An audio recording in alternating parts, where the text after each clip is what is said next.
The reason it matters that Jesus is black, yeah, I know what you're saying. It doesn't matter. It matters, bro.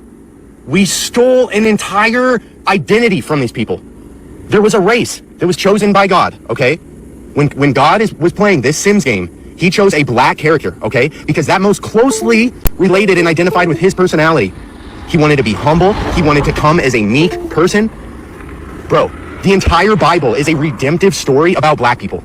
From going from last to they're going to be first, bro. The entire Bible is like the redemption of a race that was being used for slavery since the beginning of time. Think about this. This is why black people are superior to white people. This is why they can run faster. They have harder heads. This is why they can jump higher. They're the chosen race of God. It's so in your face, dude. The Egyptians with the cornrow hair, and now, where are our Egyptian people, bro? I don't have any Egyptian friends. I've never met an Egyptian, dude. It's like they just disappeared, dude. What happened to that whole race of people? It's black people. Okay? When you read the Bible, the reason it doesn't make sense to you is because you're not replacing the word Jew or Hebrew with black person. Black people. You have the most sacred, beautiful position. You have the biggest shoes to fill. I am so sorry for everything. You'll all see. You'll all see when we get up there. You'll see when we get up there and Juicy J is playing. Okay? You'll be like, oh! Oops. Crazy dude on TikTok was right. It's everywhere in history. White people whitewash history wherever we go. We take that for ourselves. Bro, Egyptians had electricity, okay? The Luxor, the Black Pyramid that shoots up light into the sky. What do you think that's about, dude? They had electricity, dude. The Nile had all the elements for batteries and electricity, like the copper and the salt water and the limestone and everything. Look up the Djed Towers, dude. Anyway, Jesus is black and he's coming back. They care more about the color of Jesus than the message he preached. All I can think about is, was his ministry real? Did he die on the cross for me? Did he pay the price for me? If so, then I don't care what color he was. But let me tell you something. It's not about the texture of his hair or the tone of his skin that's going to save you. It's the blood that did it. And the blood still works. The blood he shed, no matter what color he was. No matter, even if you know the truth of what color he is. I don't focus on that in my everyday life. I focus more on the ministry of Jesus because that's what's so much more important. Arguing about race and law while missing grace? Like, be so serious. Arguing about race and law while missing grace? Like, be so serious. That's a trap. I want to give all the praises and the honor. Shalom, shalom, Israel. First and foremost, I want to give all honor, glory, and praise unto YAHAWAH, YAHAWASHI, double honors to the elders and apostles of Great Millstone. Shalom to my Akim Wakwafim who are diligently waiting to be delivered from this final captivity. This is Brother Kawakub coming at you with no lesson. Romans chapter 1, verse 25. Who changed the truth of Yahweh into a lie and worship and serve the creature more than the Creator, who is blessed forever. Amen.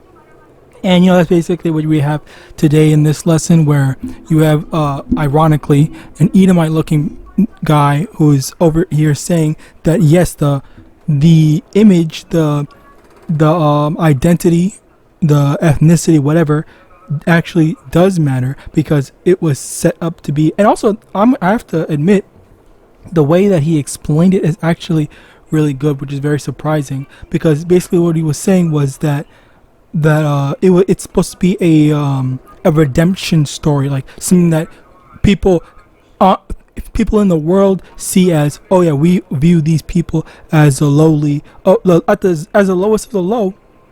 Which once again, that's another aspect I'm very surprised at. We're the people that are the lowest of the low, and we're supposed to be brought back into power, being brought back to the top. All right, and that's basically the story, the thing that is supposed to be put and demonstrated. All right, but yet you have this Eve who is over here stating that, oh no, it's not about the color. Who cares about the color? Who cares what he looks like? X, Y, and Z. Just completely disqualifying the fact that yes, it is supposed to be the symbolism in the actual appearance of what we look like, as well as what Yahawashi actually looked like.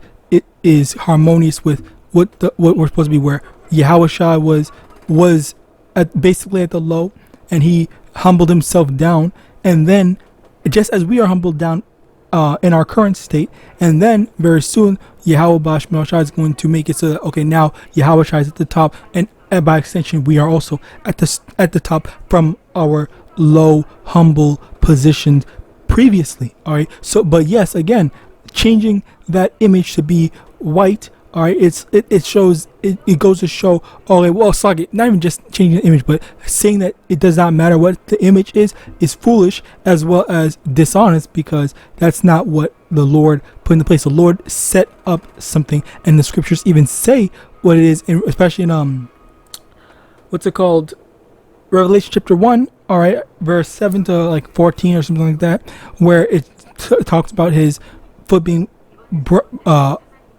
burnt brass.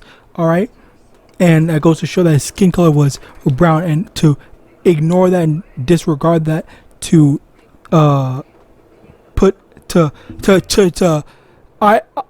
idolize your favorite person, like, you know how I don't know, Brad Pitt or something, make Brad Pitt play Jesus in a movie or something like that. That is where the idolatry comes into play.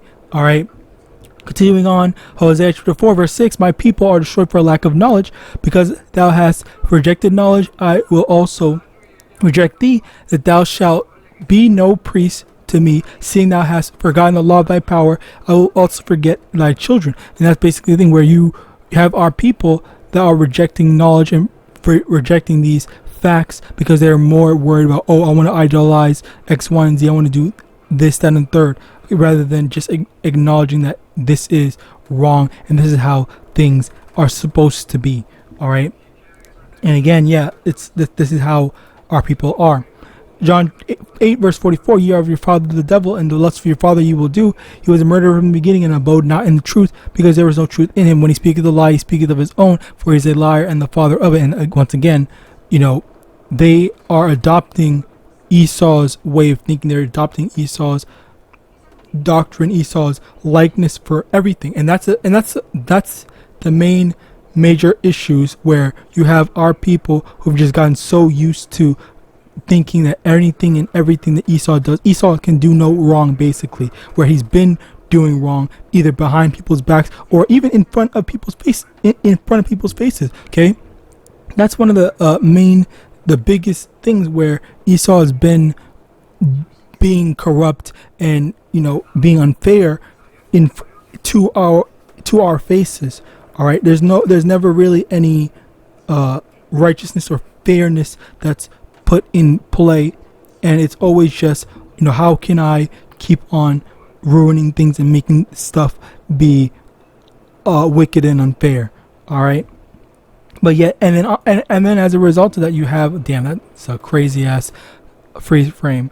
Then you have you have Eve that's always trying to freaking stick up for Esau rather than finally acknowledging, okay, wow, we have something that's for us. As from all the time that we were suffering, all the time that we were the butt of the joke, now we have something that's for us, and now you want to just take that away. It's something that, you know, Jake is always striving for. Oh, we never have anything for us. All right, and they want to keep it that way. Proverbs 3 verse 31, and be thou not the oppressor, and chosen of his ways. Okay, you're not supposed to be saying stuff like, oh, look at how great Esau is, look at how amazing Esau is, Esau is this, Esau is that, X, Y, and Z. All right, it's not supposed to be that. That's not supposed to be the way we live. We're not supposed to be trying to go after what Esau wants to do. All right, now oh yeah, and again, you're not supposed to be choosing his ways, because what does the scripture say about that? Jeremiah chapter 10 verse 2, thus saith the Lord, learn not the way of the heathen, be not dismayed at the signs of heaven, for the heathen are dismayed at them. When we choose his ways, we feel fear from when the Lord is executing his judgment, the Lord is executing or making the signs of heaven, making all the prophecies come to pass. All right, so when the people say, oh, there's gonna be a famine, oh, there's gonna be a war, X, Y, and Z, all this stuff, bad stuff that's gonna happen, well, then they get scared. But for us, we're not supposed to be afraid. We're supposed to be happy that, okay, we hear that there's gonna be war, there's gonna be a draft. All right, even though that draft might sound like it's coming for us, we have faith that we're not going to be included in that. We have faith that the Lord is going to find some way to sidestep it, as he's been like literally, if you remember the C9V, all right, in 2020 or 2021, whatever, I don't remember the year, that whole thing was a perfect example. If you survived through it, you got through it simply because of whatever reason. I don't know what reason you got through it, okay, but the Lord made it so that you got through it, and we all are getting through it. If you did not take the stuff, if you did take the stuff, then obviously that does not apply to you, and you have to deal with that on your own. All right, and that goes to show that you're faithless. But for the people that did actually not take the stuff and we made it through, like that's a perfect example of the Lord taking care of us and making us exempt from all that type of judgment. All right. Sirach chapter 9 verse 11, envy not the glory of a sinner, for thou knowest not what shall be his end. And, that's another thing where you don't know how the Lord is going to destroy this place, how he's going to handle this stuff. And I just remembered, I forgot what I was supposed to do.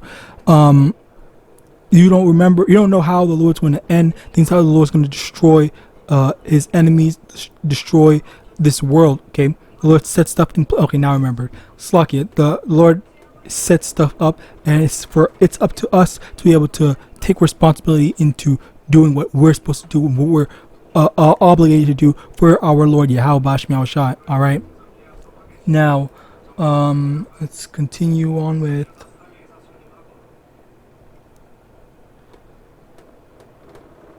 basically. So you see people that, Esau has all this money, Esau has these fancy mansions, more land that he could ever need, more whatever they can ever have, help to use and whatnot. Well, you see all this stuff, and our people get jealous, but we're not supposed to be getting jealous. We're supposed to just have patience for when the Lord blesses us, because the thing is, over here, I think it's 2 Corinthians chapter 4. Yes, it is 2 Corinthians chapter 4 verse 16. Verse 17. For our light affliction, which is but for a moment, worketh for us a far more exceeding eternal weight of glory, while we look not at the things which are seen, but the things which are not seen. For the things which are seen are temporal, but the things which are not seen are eternal. So basically, the blessings in the kingdom, the things that we can't see yet, are eternal. They're everlasting. But things like a mansion, money, those fancy cars and all that stuff, those stuff are temporal. Okay.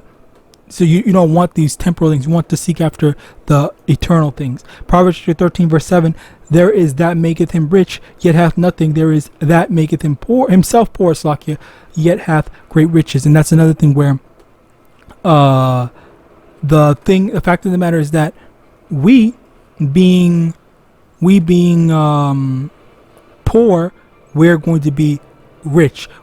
We're going to be rich. We have those great riches, which is in the form of the kingdom of heaven. Okay, that's where all of our riches lie.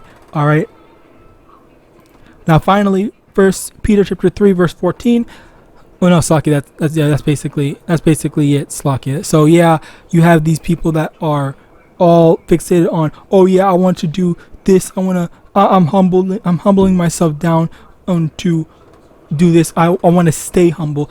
Or we as so-called black people, or Slakia, to be more specific, as so-called black, Hispanic, and Native Americans, or more specifically Israelites in general. All right, we as Israelites, there is going to come a time when we are going to be at the top. There is going to come a time when we are not going to be the butt of the joke or at the lowest of the social totem pole anymore. All right, so with that, I praise this most edifying. I want to give all honor, glory, and praise unto Yahawah, Ba'ashem Yahawashi, Ba'ashem Rakwakwadah, double honor to the elders and apostles, great millstone, Abad, and Shalom.